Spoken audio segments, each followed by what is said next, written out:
गरीब चिड़िया की शादी। किसी जंगल में पिंकी नाम की एक चिड़िया अपनी दो बेटियों सोनी और मोनी के साथ अपने घोंसले में रहा करती थी।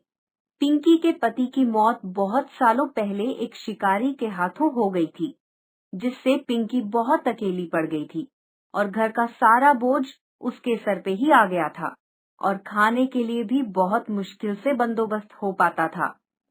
एक दिन पिंकी चिड़िया बच्चों के लिए दाने लाने जा रही होती है। बच्चों, तुम लोगों के खाने के लिए कुछ लाने जा रही हूँ।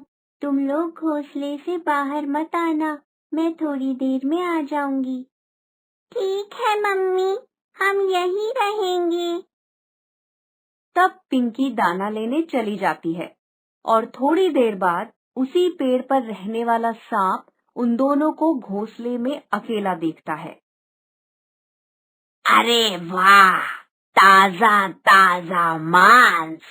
आज बहुत दिन के बाद किसी बच्चे का ताजा मांस खाने को मिलेगा। इतना कहकर सांप सोनी और मोनी के पास आ जाता है। बच्चों, तुम दोनों यहाँ अकेले क्या कर रहे हो? तुम्हारी मम्मी तो मेरे पेट में तुम्हारा इंतजार कर रही है। क्या सच में सांप चाचा? हाँ बेटा, मैं सही बोलता हूँ। जल्दी जल्दी आ जाओ अपनी मम्मी के पास।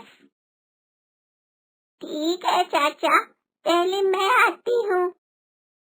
तभी सोनी उसे डांट के रोकती है। ये तू क्या कर रही है? तुझे पता नहीं कि पेट में जाने से हमारी मौत हो जाएगी। ये सांप हमें खाना चाहता है। फिर इतना कहकर दोनों जोर जोर से चिल्लाने लगती हैं। बचाओ, बचाओ, बचाओ। तभी वहां बगल के घोंसले में दो कबूतर टोनी और रोनी उनको चिल्लाते हुए देखते हैं। देख भाई, वो सांप तो उनको खाने जा रहा है। हाँ भाई, सही कहा, चल उनको चल के बचाते हैं। फिर दोनों भाई अपने पंजों से सांप को दबा के दूर फेंक के आ जाते हैं और उन दोनों की जान बचा लेते हैं। कुछ दिन बीत जाते हैं और अब सोनी और मोनी बड़ी हो जाती हैं और अब उनकी शादी की चिंता उनकी माँ पिंकी को सताने लगती है। एक दिन सोनी और मोनी को देखने दो कौवे अपने परिवार के साथ आते हैं। देखो, ये दोनों मेरी बेटी है, बहुत गुणी और घर के सारे काम अच्छे से कर लेती है। हाँ, हमें भी ये दोनों बहुत पसंद आई। हमको ये शादी मंजूर है। अरे चुप, तुम दोनों कहीं भी शुरू हो जाते हो। पहले कुछ लेने देने की बातें तो करने दो। हाँ हाँ, बोलिए क्या चाहिए आपको? मैं पूरी कोशिश करूंगी देने की। मेरे दोनों बेटे हीरे हैं, लालटेन लेके खोजने जाओगी तब भी नहीं मिलेंगे ऐसे। हाँ, सही में किसी राजकुमार से कम नहीं है ये दोनों। हाँ, तो इतने अच्छे रिश्ते के लिए आपको कम से कम 10 बोरी चावल और 5 बोरी गेहूं देना पड़ेगा, वरना ये रिश्ता भूल जाओ। ये आप क्या कह रही हैं? आपको तो मेरे बारे में पता ही है। मेरे लिए मेरी सब कुछ मेरी बेटियां ही हैं। मेरे पास मिला जुला के 2 बोरी चावल ही हो पाएगा। क्या? सिर्फ 2 बोरी? इससे ज्यादा तो मेरे नौकरों के पास होता है। चलो बच्चों, हमें इस भिखारी के पास रिश्ता नहीं करना। इतना कहकर वो वहां से चले जाते हैं। तब सोनी और मोनी रोने लगती हैं। पिंकी को उनको रोता हुआ देखना बर्दाश्त नहीं होता और मन ही मन वो सोचने लगती है, मेरे पति के बाद मेरा सब कुछ यही दोनों है और इनके लिए कुछ ना कर पाऊं तो कैसी माँ। आज जाके मर ही जाती हूँ। मेरे जिंदा रहने का कोई फायदा नहीं। फिर पिंकी तालाब की तरफ मरने जाने लगती है। तभी उसे नीचे दो कबूतर जाल में फंसे हुए दिखाई देते हैं और पिंकी उनके पास जाती है। अरे तुम लोग यहाँ कैसे फंस गए? तब कबूतर उसे पहचान जाते हैं। अरे आप तो पिंकी काकी है ना?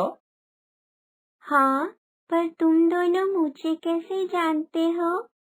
हम आपके बगल में ही रहते हैं और आपको बहुत अच्छे से जानते हैं। अच्छा, पर तुम दोनों यहाँ फंसे कैसे? हमें यहाँ कुछ दाने पड़े हुए मिले तो हम उसे खाने नीचे आए, पर जैसे ही दाना खाने बैठे वैसे ही हमारे ऊपर जाल आके गिर गया। अच्छा बच्चों, तुम चिंता मत करो, अभी तुम्हें छुड़वाती हूँ। फिर पिंकी उन दोनों को वहाँ से छुड़वाती है। आपका बहुत बहुत शुक्रिया, पर आप तालाब की तरफ तेजी से क्यों जा रही थी? तब पिंकी उन्हें सारी बात बताती है। अरे इतनी छोटी सी बात के लिए आप इतना बड़ा कदम उठाने जा रही थी और आपने ये नहीं सोचा कि आपके बाद उन दोनों का क्या होगा? हाँ, तुमने तो मेरी आंखें ही खोल दी। मैं कितनी बड़ी गलती करने जा रही थी, पर मेरे पास और कोई रास्ता भी तो नहीं बचा। मेरा एक ही सपना है, इनकी शादी करवाने का। आज आपका ये सपना भी पूरा हो जाएगा। वो कैसे बच्चों? हम हैं ना आपकी बेटियों से शादी करने के लिए। आप घर जाइए और हम अपनी माँ को लेके वहाँ आते हैं। उसके बाद पिंकी अपने घर चली जाती है और टोनी और रोनी भी अपनी माँ को लेके वहाँ आ जाते हैं। मेरे बच्चों ने बताया कि कैसे आपने इनकी जान बचाई। इस एहसान का बदला मैं कभी नहीं चुका सकती। चुका सकती है माँ, सोनी और मोनी से हमारी शादी करवा के। तब सब हंसने लगते हैं इस बात पे। उसके बाद टोनी की शादी मोनी से और रोनी की शादी सोनी से बड़े धूमधाम से बिना किसी लेन देन के हो जाती है और पिंकी का सबसे बड़ा सपना भी पूरा हो जाता है और सब हंसी खुशी रहने लगते हैं।